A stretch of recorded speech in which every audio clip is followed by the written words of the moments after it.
Start. Recording in progress. That's what Zoom just said to me. And you guys are already here. You guys are so great. I am so pleased to be here with you again for another happy hour. And tonight our topic is something that makes me so happy. But we have a couple of minutes before we officially get started. And so, as always, I would love it if you could type in chat. If you're sitting with a beverage, what's in your glass or your cup? What are you sipping on tonight? I unfortunately only have water because I didn't have time to make myself a cocktail. So that's going to have to come later. But I would love to, if you could type in. Now, Linda just said she couldn't hear me. Can the rest of you hear me? Somebody, if you're hearing me, could you please type in? Okay, so they can hear me. So Linda, I'm going to respond to Linda here. Linda, it's your volume. Okay, all right. So hopefully Linda can then get with us. All right. Thank you, everybody, for chiming in that you could hear me.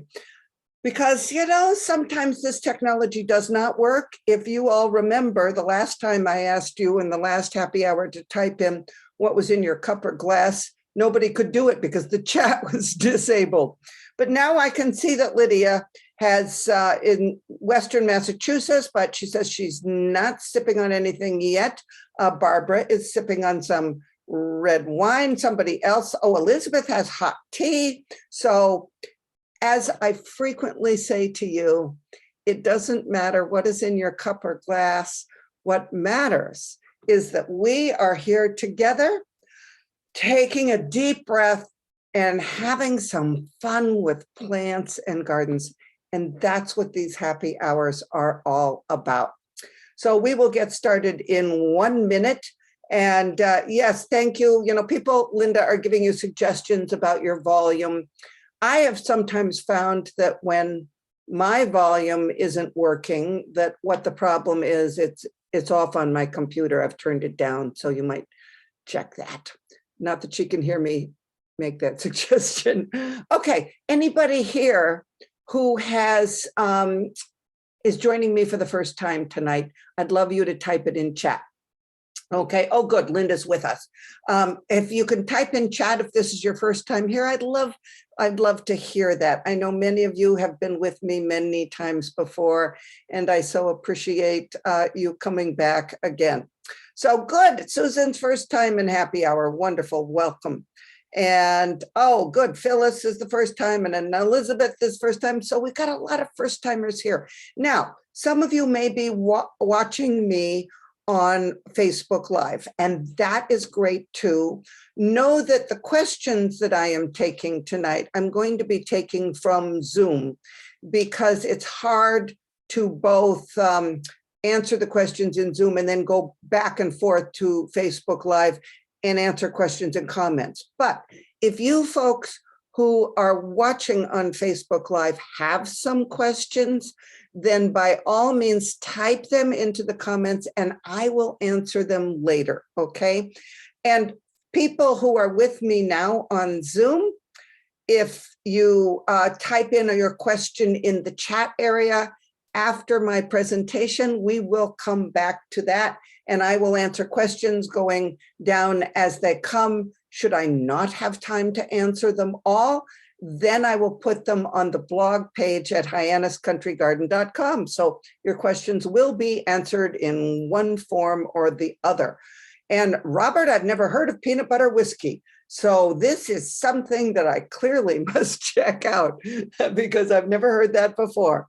Wonderful. And thank you to all of the first time people, Suzanne and Lydia, and all of the others who are chiming in. So let's get to it. All right, let's toast with whatever you've got in your glass and let us talk about bulbs. And I'm going to get to share my screen and I'm going to play my slideshow. And here we are with another Hyannis Country Garden Horticultural Happy Hour tonight with bulbs. And I'm toasting to you, not actually because the tulips aren't blooming right now, but I have a picture here of a tuliptini. What is a tuliptini, you might ask? A tuliptini is the martini of your choice, garnished with a tulip petal, and maybe, as in this case, a sprig of mint. Many people don't realize that tulip petals are edible. Now, of course, I'm talking about your own organically grown tulip petals. You don't want to eat tulips that you buy the flowers at the grocery store as cut flowers, because they may have been treated with all kinds of things being grown as cut flowers in a hothouse. But your own organically grown tulips, those petals are not only great for garnishing a beverage, they are delicious in salads. Delicious. So consider tulips not only to be something that is cheerful and pretty in the spring, but also something that you can eat. So let's get going. The bulbs have come into Hyannis Country Garden. And I love this time of year when we've got boxes and racks of all kinds of bulbs, and there is so much to choose from. So you need to know that now so that you can have this in the spring, right? Because planting the bulbs in the fall gives you such gorgeous color in the spring at a time when we need it most, right? So you can have both bulbs outside in the spring, and you can have a nice floral display above your kitchen sink, as I do frequently in my kitchen. And this is one that I had last year or the year before with the bulbs that were in bloom in my garden. October is the time for planting bulbs, all right? And generally on Cape Cod anyway, mid-October is pretty much perfect. Now, if you're buying bulbs now, you might say, well, why do I want to wait? Why should I wait until October to plant those bulbs? I might just put them in the garage and forget about them. And if you do, you won't be the first. Believe me, we've all done it. Well, you want to plant them in the ground when the soil temperatures range between 50 and 60 degrees. That's kind of a magic window for bulbs. It's very interesting. And the soil temperatures at 50 to 60 happen when the night temperatures start to go regularly to 50 and below. Now, I know last night we had cool temperatures here on the Cape, and they'll probably go up and down through the rest of September. That's a normal thing. And then sometime in October, they start to regularly go to 50, even if the daytime temperatures are in the 60s or 70s. But if the nighttime temperatures are going to 50 and below, the soil will tend to be between 50 and 60 degrees. Why is that a magic window?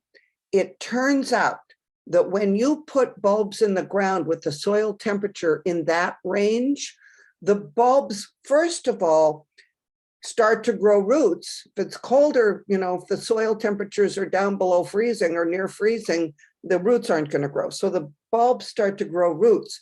Not only that, but the bulbs do this process where they chemically make their own antifreeze so that they don't freeze in the soil. You might have often wondered why that bulb that's sitting right below the surface, you can see the tip of it sometimes in the spring. Why does that not freeze? Well, because they have the ability to make their own antifreeze. Plants are amazing. Plants are amazing. But you want to buy the bulbs now. And why do you want to? Because you have the best selection. If you come in mid-October all hot to plant your bulbs, you will find some bulbs, but you might not find the more special ones, the ones that kind of fly off the shelves. And so this is the time to be sure that you have those that fly off the shelves. And I often tell people that if you want to be sure and remember to plant them, leave them on your kitchen counter. Don't leave them in the garage. Don't put them in the closet, right? Leave them where you can see them. Maybe even in a decorative bowl, on your kitchen table. And that way you will not forget to plant them in mid-October. When you plant a bulb, you want to put the pointy side up. And here we have some, these are narcissus bulbs, daffodils, and there's the pointy side, right? This is called the nose on a bulb. And frequently when you purchase bulbs, you might find some that have a smaller bulb. You might even find bulbs that have two big bulbs with two big noses together. That's a good bulb. But you definitely want to plant that nose, that pointy side going up, because that's where the plant comes from out of. And the bottom, of course, down there, that's where the roots come out of.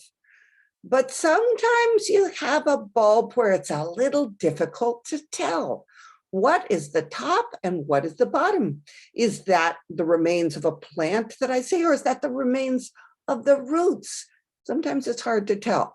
Well, if you can't tell, if you can't clearly see what is the root end and what is the top end, plant it on its side like this, because the bulb will know which way is up. They can sense gravity and they will send their roots down and they will send their plant up. And over time, it will actually right itself in the soil. So if you can't tell, plant it on its side. Now, by the way, I did neglect to mention, and I apologize for you new folks, know that, we kind of charge through these things fairly quickly. And number one, this is being recorded on Facebook Live, so you can always go back and review. Number two, if you want to take a shot of any of these slides with your cell phone to remember it, by all means do. And number three, this is also being recorded. And so I believe I'm recording this. Anyway, we're recording it on Facebook Live for sure. So you will have a chance to watch it again. And you can always ask me questions at the end, of course. Now, when I first became a gardener, back in the day, we were told that planting bulbs deeper was better. And we were told that for most tulip bulbs and daffodils and everything, it was better to plant them at least 6 inches down, okay? Well, current research from Cornell University School of Horticulture has shown that this was bad advice. And in fact, there were some people who would say, well, if you've had trouble getting your bulbs to come back, you need to plant them deeper. You need to plant them 9 inches down. And that was also bad advice. Cornell has shown that 3 inches below the surface is not only fine, that more bulbs tended to live longer when they were planted at 3 inches down with maybe a little mulch on the top. And if you want to see that research, you can go to this website. Cornell has done quite a bit of research having to do with bulbs. It is all very interesting. And this particular one at bit.ly/bulb depth is the one about planting and the depth of the tulip bulbs that they tested. Now, if you are planting many bulbs, you need to know about this. This is an auger, and it goes in either an electric drill or a portable battery operated drill. And if you have 50 or more bulbs to plant, you are going to want this tool, because you can use this to drill holes very quickly. This was when we first moved into our gardens here at Poison Ivy Acres. This was our very first fall on the property. And you can see my husband is using an electric drill with an auger to drill bulb holes. That was our dog, Riley. He was very good at observing. So you can drill so many holes so quickly, and you just put the bulb in, cover it up, and you are done. Now, if you are going to fertilize when you plant, scatter your bulb tone or other organic fertilizer. You only want to use an organic fertilizer at this time of year. It's too late in the season to use a synthetic. But you want to scatter it over the entire area where you are planting bulbs. So if I was fertilizing here, I would have scattered that fertilizer over this whole area where the bulbs are being planted. Why?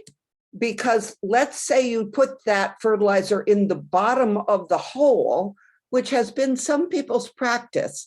If you do that, first of all, it just clusters it too concentrated. It's too concentrated there. But more importantly, when that bulb's roots grow out, which they will, where are the roots now? They're out here where the fertilizer isn't. You're much better putting that fertilizer on the surface of the soil and letting it work its way down from the top down into the soil over time. This is how nature fertilizes her plants with decaying organic matter. And we always need to take nature as our gardening guide. In the future, if you're going to fertilize around bulbs, you would use an organic fertilizer, again, in the whole area in early April. And that fertilizer will then be available in mid-May when those bulb plants are actively growing. Now, if you forget from year to year where you've planted bulbs, and so then you go out to plant bulbs in the fall and you end up slicing into ones that are already in there. Has anybody done that? I certainly have. Well, here's a little tip for you, all right? And that is, along with your tulips or your daffodils or whatever other bulbs you're planting, plant muscari and plant them close together. Why? Because as many people know, muscari comes up in the fall. The foliage comes up in late September and October and clearly shows you where they are planted. So you can see this foliage. This is muscari in the spring flowering, very pretty plant. But you see how these leaves are all dead on the tips? That's because they went through the winter up above ground. And many times people will call and say, my bulbs are confused. They're coming up in the fall. What they're usually talking about are grape hyacinths, muscari. But if you have put those muscari around the daffodils that you have planted, right? Then in the fall, you won't see those daffodils, but what you will see is the foliage of the muscari. And so then you will know that just behind those grape hyacinths are your daffodils. And so you won't dig there. When you go to put in more daffodils, you will dig somewhere where you do not see that grape hyacinth foliage. And here is a bed where the muscari was planted very thickly in front of where the tulips are. And the following fall, when that person goes to put things in, they will remember that there are tulips planted there. And so, they won't start to dig there. Now let's talk a little bit about daffodils. Some we call daffodils, some we call narcissus. They are all actually narcissus. They are all in the genus Narcissus. In general, people tend to call the bulbs with the small flowers narcissus and the ones with the big yellow trumpets daffodils. It's up to you. They're both, perfectly acceptable, but they are all in that narcissus family. They are all also reliably perennial unless they happen to be planted in pure sand and dry up in a very hot and dry summer. But they are mostly reliably perennial daffodils. Deer and rabbits don't eat them. A huge plus for those of us who have both Bambi and Thumper. And daffodils also do well in full sun or part shade. So in the springtime, they are just happy plants to have in the garden. And you can find them with big trumpets and short trumpets like these. You can find them yellow, orange and white, pink and white. These are ones that are very scented, very fragrant in the garden and a little bit later blooming. And by the way, look at the package of bulbs that you find, and you will see that they are usually marked early, mid, and late season. Get an assortment so that you have some things that are flowering in April and some things in May and some things even into early June. Some of the daffodils that have kind of pinker cones are beautiful, but I find if you really want something that is very strong and reliable, go for the yellows and the whites because they tend to be very strong and reliable. And here's a tip for those of you who don't like the look of fading, flopping daffodil foliage. Plant your daffodils in and around your hostas. Why? Because hostas are fairly late to break dormancy in the spring, right? And so when those daffodils come up, they've got all the sun to themselves in those part sun, part shade situations. When they are flowering and just starting to get heavy, then the hosta are coming up, but you still see the daffodil flowers. But then when the daffodils fade and start to flop over, the hosta foliage comes up over and covers it up. And you don't have to do a thing, but let it die back all on its own. You want to plant your daffodils about 8 to 10 inches apart. And that's because you want to give them room to spread. I know sometimes people get impatient and they want to see that crowded look of daffodils right away. And so they plant the bulbs very close together. The problem with that is as the daffodil bulbs start to multiply, there's not room for them to develop. And then they can dwindle and decline instead of naturalizing and multiplying. So be patient, plant them 8 to 10 inches apart. And by the third year, you will be happy that you did, because this is what daffodils, when they're strong, do. See, this is an example of 2 bulbs that I planted about 10 inches apart. And here they are coming up, multiplying and getting bigger and bigger and stronger and stronger. And don't you love the varieties that have that little edge of orange around them? Scrumptious, absolutely scrumptious. Now, let's talk about tulips, because tulips I absolutely adore. But they come with some buts, all right? They are cheerful. They are great cut flowers. But the deer and the bunnies do love them. And the squirrels also like to snap off the tulip heads and use the stem as their own personal drinking fountain. I've seen a squirrel do that. Snap the head off of the tulip, toss it aside, and then as water is drawn up the stem, they lick the top of the stem. And of course, they get the sugar of the plant juices as well as the moisture, and we get to curse them out. So know that about your tulips, that they are plants that the animals do like. Now, you can, when the tulips first come up, when that foliage comes up, and even before they make any buds, spray them with plant skid. And I will type that later in chat, but it is a blood-based animal repellent that is the longest lasting. You need to use the liquid. You never want to use a granular because they just are not as effective.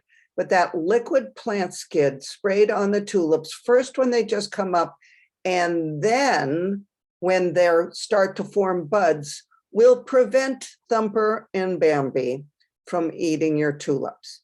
So that is a tip for you.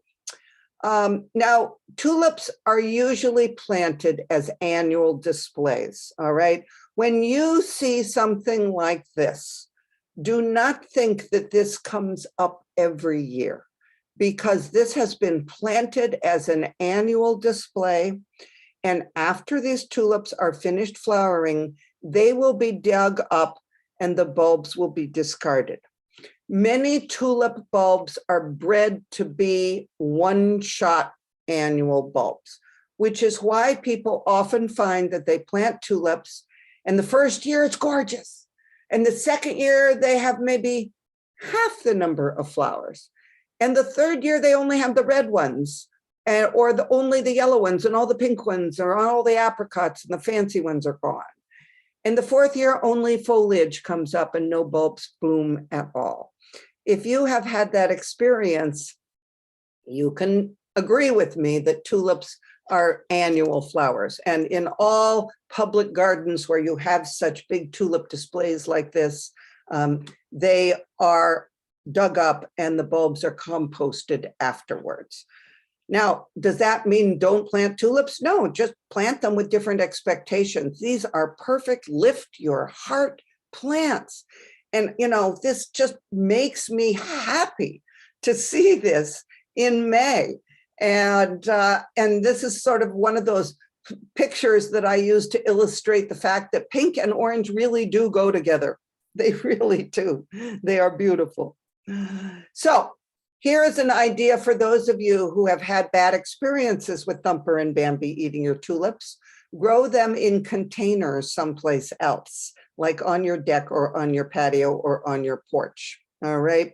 And I do this every year. I grow these as an annual display, but I get 3 months of pleasure from these. I get pleasure in March when I see them come up. I get pleasure in April when they start to grow. I get pleasure in May when the flowers develop, and because I plant early, mid, and late, they are in bloom usually until the very end of May, when I will then replace them with summer annuals. And I will talk about the key for success to growing bulbs in containers after we finish going through this program. So, and here I've got big boxes on my front porch. Again, I get months of pleasure from these. So they are worth every penny to plant as annual bulbs. And we actually take these and dump them in the compost. And the interesting thing is I do get some of them growing in the compost and flowering in the compost every year. Not all of them, of course, but when they do come back and flower in the compost, then I pick them as cut flowers. So perfect when we can keep Thumper away from them. There are all kinds of fancy tulips, like this one I saw at the store today. I might have to fall for this plant because how cute is that, right? You can get parrot tulips where then they're all ruffly. These are some of the plants that fueled that tulip craze in Holland, where bulbs were selling for hundreds and thousands of dollars at one point in history.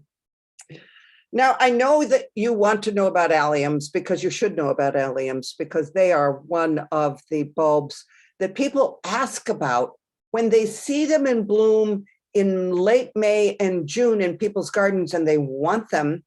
And then we have to say, I'm sorry, but those are planted in the fall.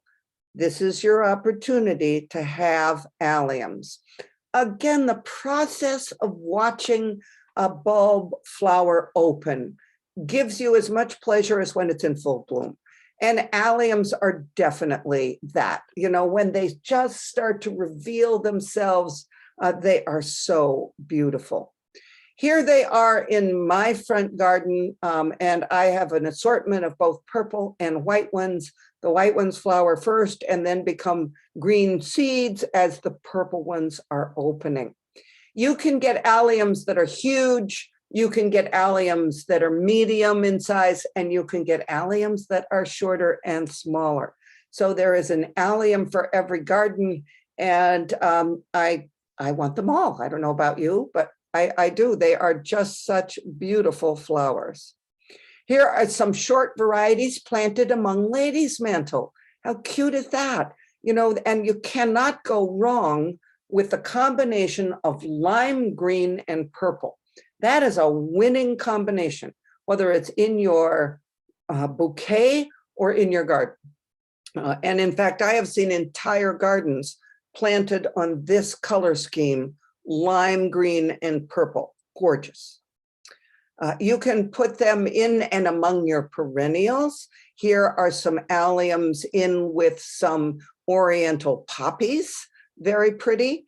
And because alliums are so thin, they don't take up much space. And so they play very well with the other perennials in the garden.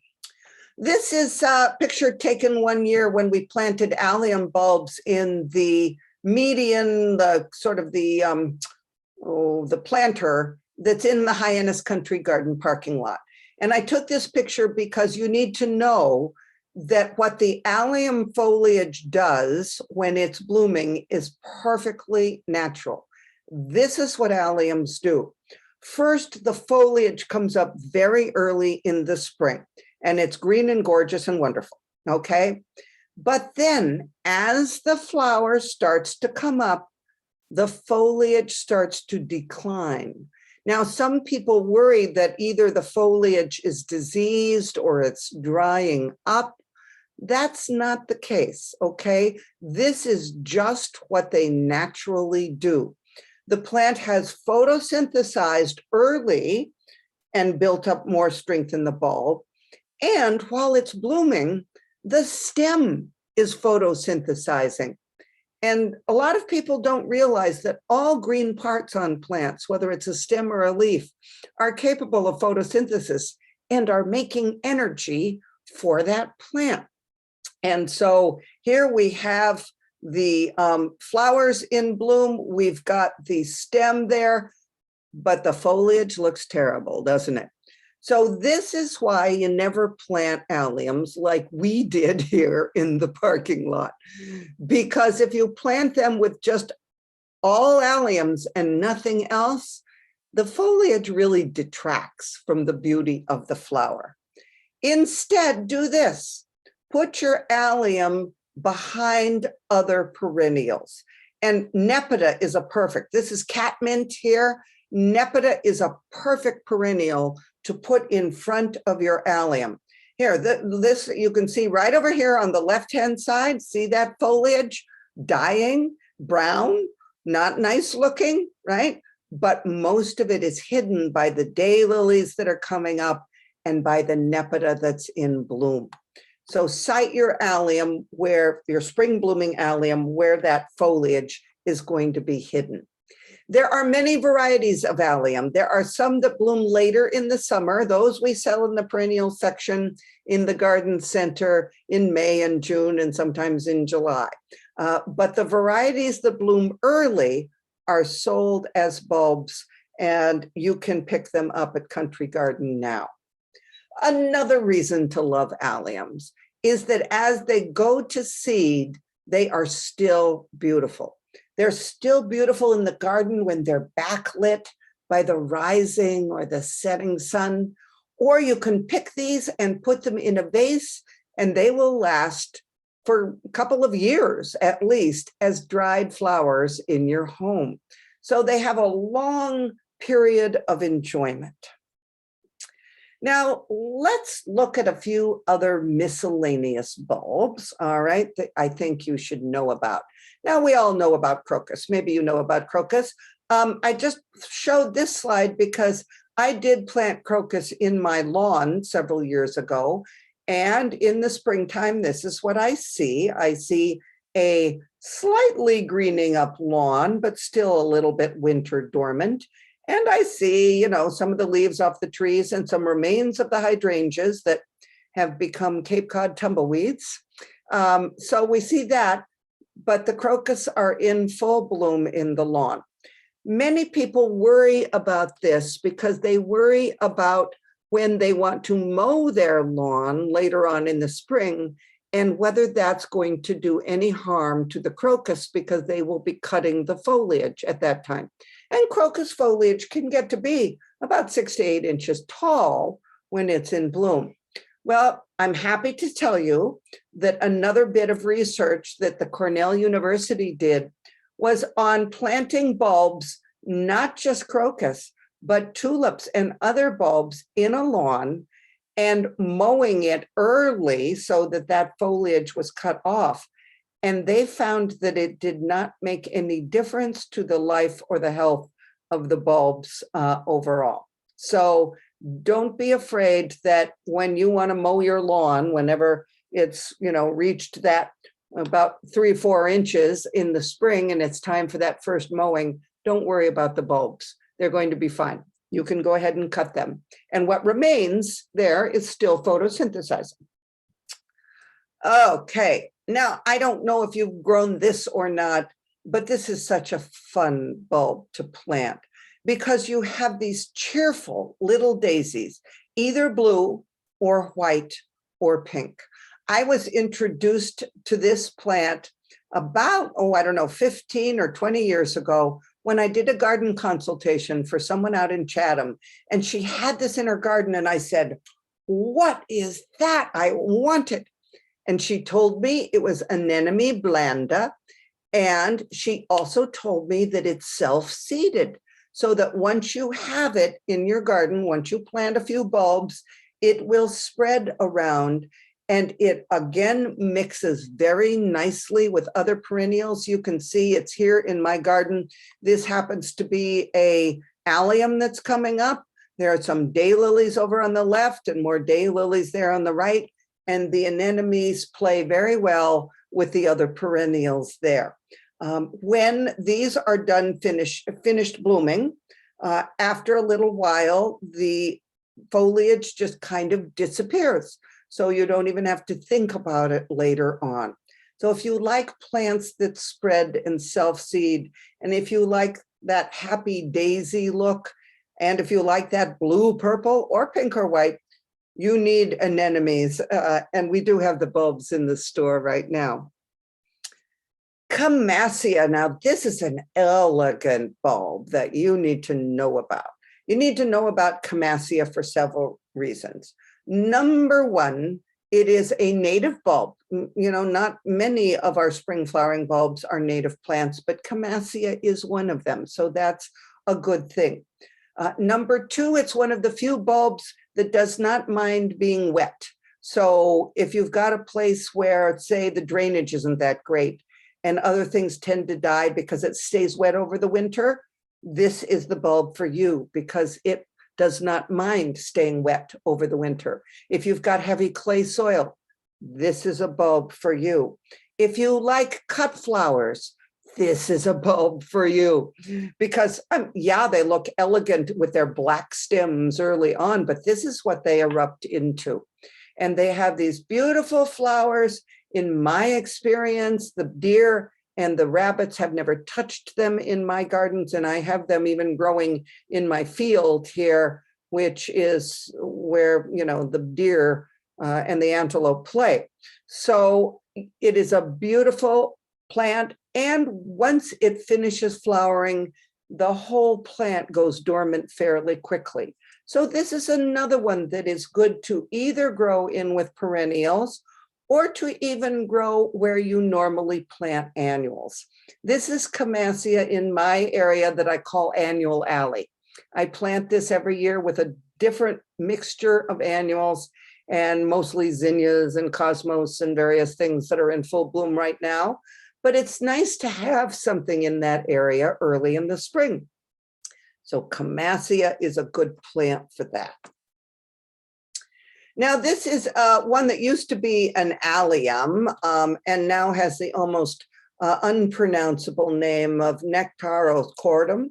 And I like this for several reasons. First of all, it's a very tall plant. It's also a very interesting bloom. I even like it when it's just opening up, like you see here. And it's like, you know, she's a lady disrobing and shedding her lingerie. They are just a classy plant. And here is how the flowers look. I often pick mine and bring them in the house because when they're in the garden, you can't fully appreciate those color of the bells from underneath. But you can bring a long stem into the house and put it in a bottle and have it on display, and you can see it from all angles, as you see here in this spring display where I have combined, this is in June, and you can tell it's in June because the peonies are in flower, the allium, some of them are still in flower, the foxglove, and of course, that very tall lady who is a wonderful, pretty, and not a widely grown plant. The other nice thing about this plant is that it also self-seeds. So once you get it established, you always have them. And in fact, I didn't initially plant them here. I had them growing in our property in Osterville. And then we moved some plants here, and I must have brought along the seeds in some of the dirt with the other plants, because about 6 years after we moved into this property, I had those plants growing. So it's a wonderful, wonderful bulb. Now, at this time of year, we have to talk about garlic. It's not a spring flowering bulb, but October is the time to plant. We've got a couple different varieties of garlic in the store right now, and let me tell you, it sells out quickly. So if you want to grow garlic in your vegetable garden, make a trip to buy your garlic this weekend. If you try and buy it online, I think you will find that many places are sold out. Garlic, there are many varieties, of course, from small and red to large and tender. Choose the one that's good for you. Know, however, if you haven't planted it before, you don't plant the entire head. You break apart the cloves and you put the single cloves in the ground, all right? So one head of garlic will probably plant anywhere between 5 and 8 garlic plants out of one head, depending on how big those cloves are and the variety of garlic that you have. You can plant garlic very easily in October. Again, you want to wait until about mid-October. If my grandson is visiting, he helps plant the garlic. And basically, after you break the cloves apart, you dig a trench that's about 3 inches deep, and you put the cloves of garlic in about 6 inches apart. You need them far enough apart that they can get to be big without touching each other.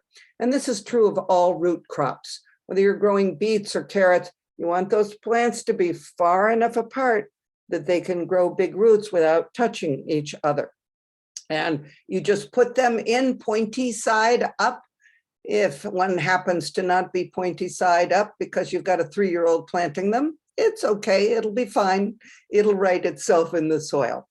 And then you can come through with a hoe or your foot or your hands and cover the cloves up and pat them. Usually garlic starts to sprout here on the Cape sometime in early December. Occasionally it waits even later than that. So don't worry if you don't see it coming up in December, it's going to be fine. If you do see it coming up in December, don't think that you have to protect it. Just leave that little shoot there. It is photosynthesizing. It is help running that production of roots. And like other bulbs, these bulbs make their own antifreeze, so they're going to be fine. All right, you don't have to pile a lot of mulch here on the Cape on your garlic to have it live through the winter. Now let's talk about bulbs in containers, and then we will come back and get to your questions. So if you have questions, whether it's about bulbs or something else that's happening in your garden, type them in chat and I'll come back and we'll take them as they come.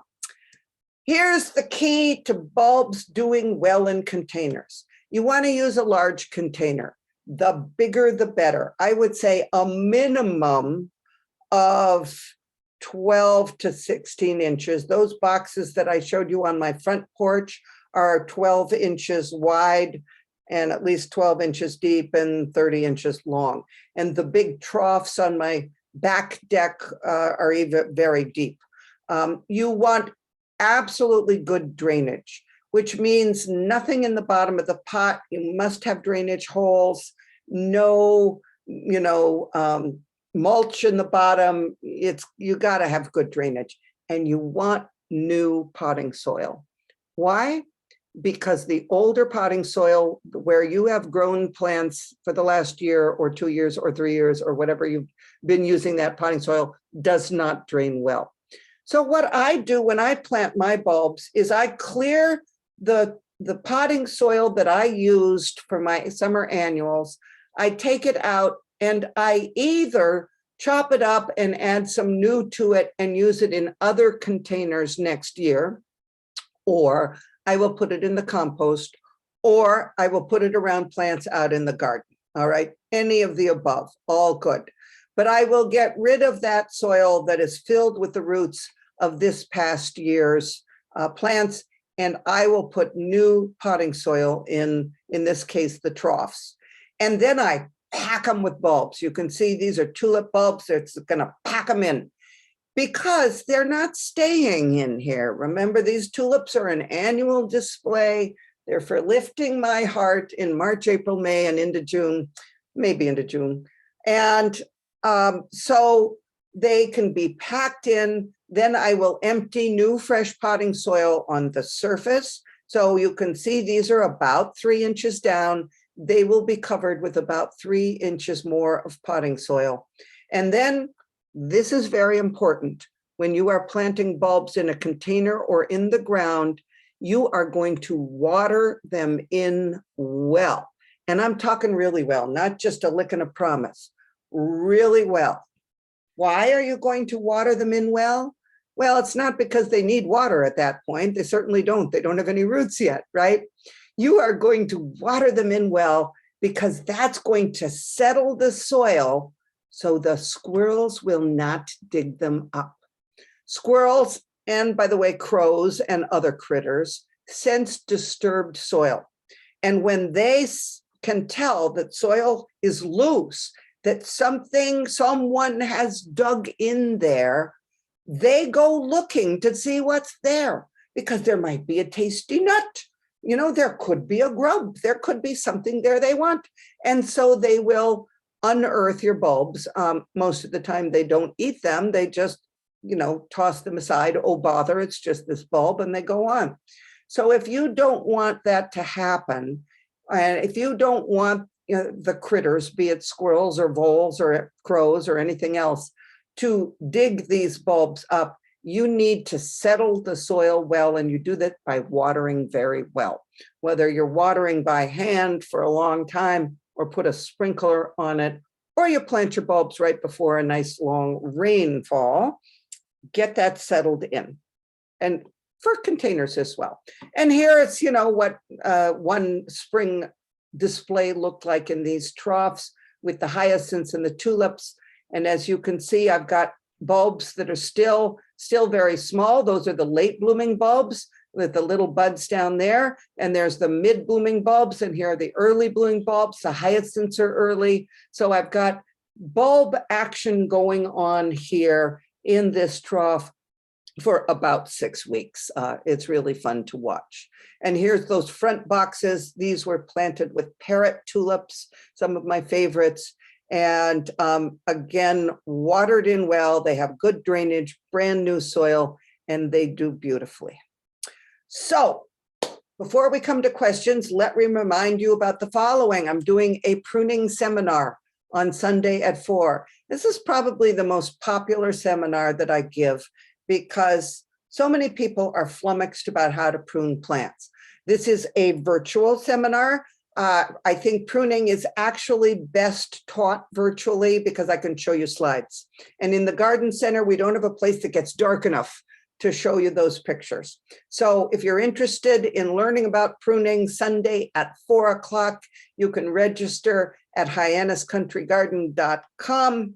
And I'm going to stop the share, and we are going to get back to the questions. All right. So, somebody saw a new hummingbird outside, and that's fun because the hummingbirds are migrating now, which means you will have new ones passing through.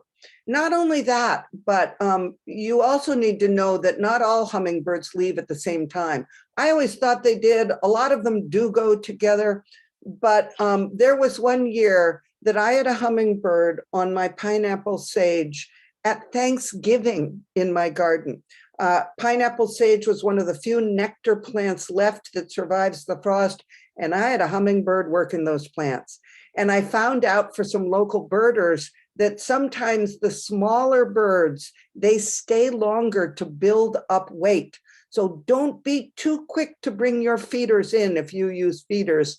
And next year, maybe plant some pineapple sage in your garden, and you will have nectar sources for those late to migrate birds. Okay, let's see now. How long do you keep reporting? Some from last year are already gone from the Hyannis Country Garden page. Yes, some are gone because there were some that the links were broken. And so it was more frustrating to some people than others. We may put those up again. And there are some, of course, that remain on Facebook Live. So you can always search on Facebook for them as well. So, but some of them may disappear. So if you want to watch something, probably don't hesitate. Okay, how many perennials? I have many perennials. How close to perennials can you plant bulbs? Well, if you have a perennial that is not spreading rapidly, you can put a bulb a good, 4 or 5 inches away from it. If it is a perennial that spreads rapidly, you may want to put it a little further away so that that perennial doesn't sweep through too quickly and overwhelm the bulb. But, around 5 inches, I think, is a good distance from a perennial to plant a bulb.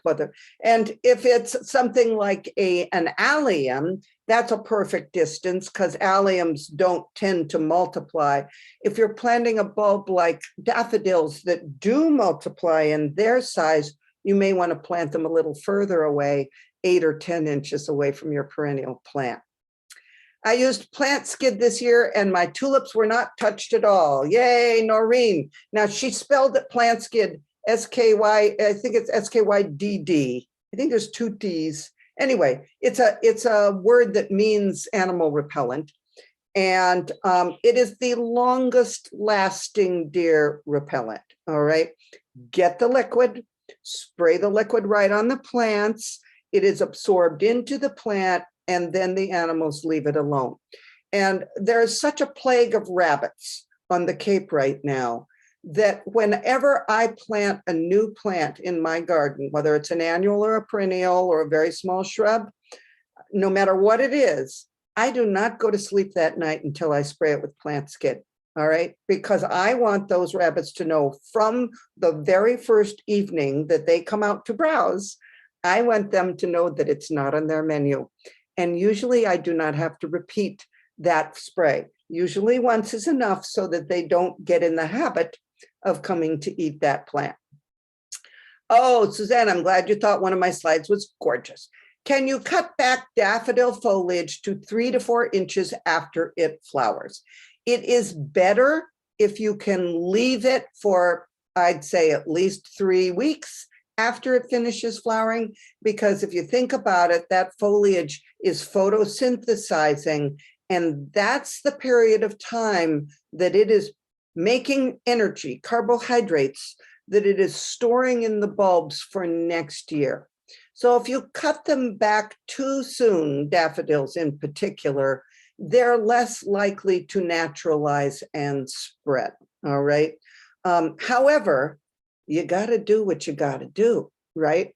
And when I go to plant my annual alley in the end of May, early first week in June, I always have daffodil foliage that is not turned yellow. It is not flopped. It is upright. It is green. It is clearly doing a job for the plant, and I have to cut it down because there is the ideal and then there is real life.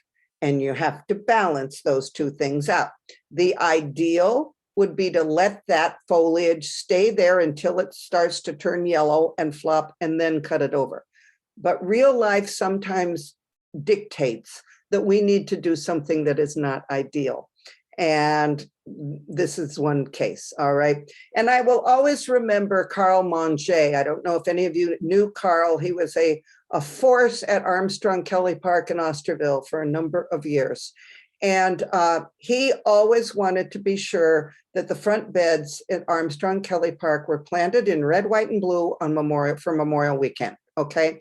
So that meant for Memorial Weekend, he had to cut all the daffodils that were planted. He had to cut that foliage off.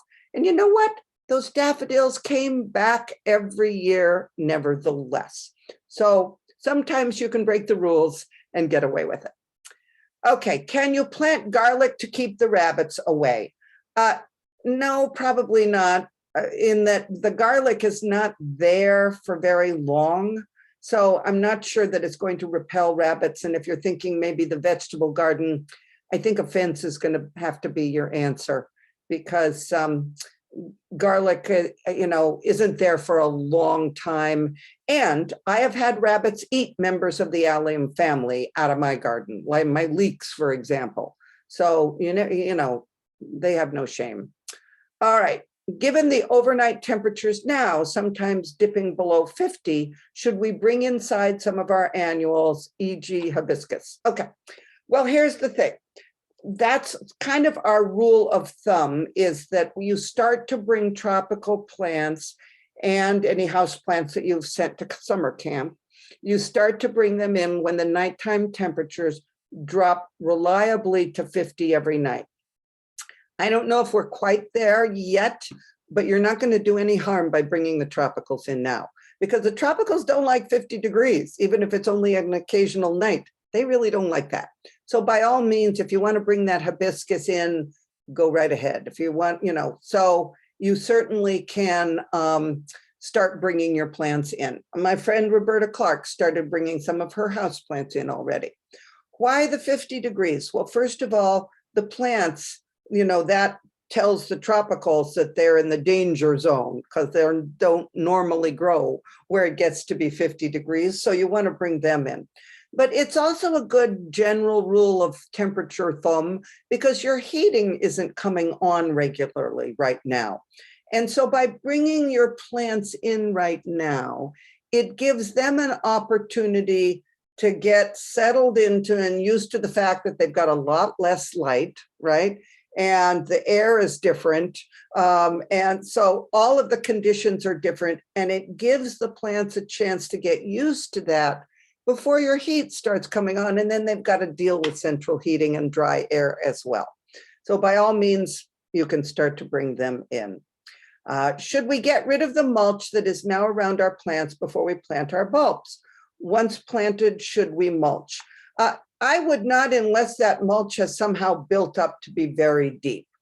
The ideal amount of mulch that you want on your gardens is about 1 inch or 2. That's all.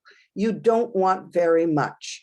And the reason is plants' roots like to be near the surface where it's moist and they have air and they have all the little critters and earthworms that are decaying, pulling decaying organic matter like that decaying mulch into the ground. Unfortunately, sometimes people end up automatically putting mulch on every year, and it gets thicker and thicker and thicker.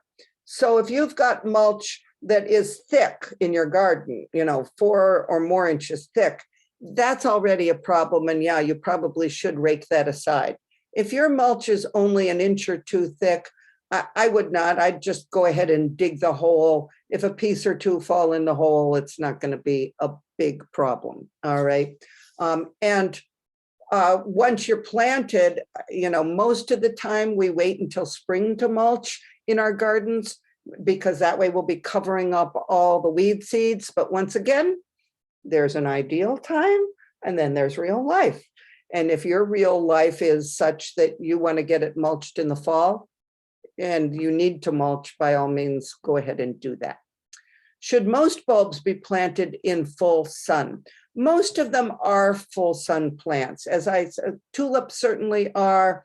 The camassia can be in part shade. The daffodils can be in part shade. Most bulbs do need 4 to 5 hours of direct sun. Now, wood hyacinths, by the way, I didn't show you a picture of wood hyacinths, but that's a bulb that is, it's a little looser than the real thick, heavy hyacinth bulbs. They self-seed. They come in blue and pink and white. Sometimes you see them called Siberian something. We've got them at Country Garden and they're labeled with a different label, but they're like a very loose hyacinth. And those actually do quite well in shade. So you might look for those if you have shade gardens. Oh, Maggie, I'm glad you learned so much. Let's see, I think we have time for a couple more here. Do you leave your bulb planter outside all winter or in the shed? Oh no, you mean all those, the troughs and the boxes that I plant bulbs in, they're outside all winter. They're metal, they stay outside all winter. I don't, I just water them well. The squirrels don't bother them. And by the way, if the squirrels are bothering, another thing you can do is shake cayenne pepper on the surface of the soil, because that repels very much. That repels squirrels very much. Robert asked, plant skid is dried blood or it's liquid blood. Use the liquid, it's most effective. Because, and the reason it's effective is because rabbits and deer are herbivores, they're vegans, they don't eat animal products. So that's why it's effective. Cayenne pepper is effective for squirrels, but nobody else really. So nobody else cares about cayenne pepper. So that won't keep the rabbits away. It won't keep the deer away, but it will keep the bunnies, the squirrels away if they have been knomping on something. I had trouble with plant skid. It clogged up. Does this happen often? Linda, you need to A, strain it when you pour it into your sprayer, and B, use it all up when you have it in the sprayer. You can't keep the sprayer. So strain it to get any gloppy parts out. It does sometimes get congealed and gloppy. So strain it. And then, and if you want to add a little bit of water to it, to thin it out a little, that's fine too, but use it all up and then rinse out your sprayer in between using, and I think you'll have good success. What's the difference between mandevilla and diplodenia? Nothing. They're both mandevillas. It used to be that they had two different names, mandevilla and diplodenia. The diplodenia was the shorter variety that didn't vine as tall. They are now all classified under the genus Mandevilla, just to make it even more confusing for people. And basically you will need to look for one, no matter what the label says, look for a variety that is the size and the shape that you want. Most of the ones that used to be called diplodenia are good in hanging baskets and containers, but they don't vine up trellises like the bigger mandevilla does. All right. I am glad that somebody, oh good, Debbie is going to be planting Camassia. All right, and I've got a couple of other questions left. So I'm gonna very quickly, nursing a new sprig of Japanese maple. It was about 10 inches, now doing well, 14 inches. It is in a 12-inch pot. If I were you, I would probably put this, it's going to be dormant. I'd put it in an unheated shed or garage and check it for watering once a month. All right. Or bury the pot in the ground. What's most vulnerable is not the top part, but the roots in that small pot. So if I were you, I'd either dig a hole like in your vegetable garden or something and bury the pot, or put it in an unheated shed or garage. And what is the best size auger to use to plant bulbs? This is my last question. And it's the one that's made for planting bulbs, and it's about 3 inches across. That'll do just about any bulb, because if you're planting a wider bulb, you can just, kind of move the drill and the auger around and you'll get a big enough hole. All right, well, I'm so glad you were with me tonight. Stop into the store and say hello, keep in touch, and I hope I see many of you at our pruning seminar on Sunday. Thank you, cheers, and have a wonderful weekend.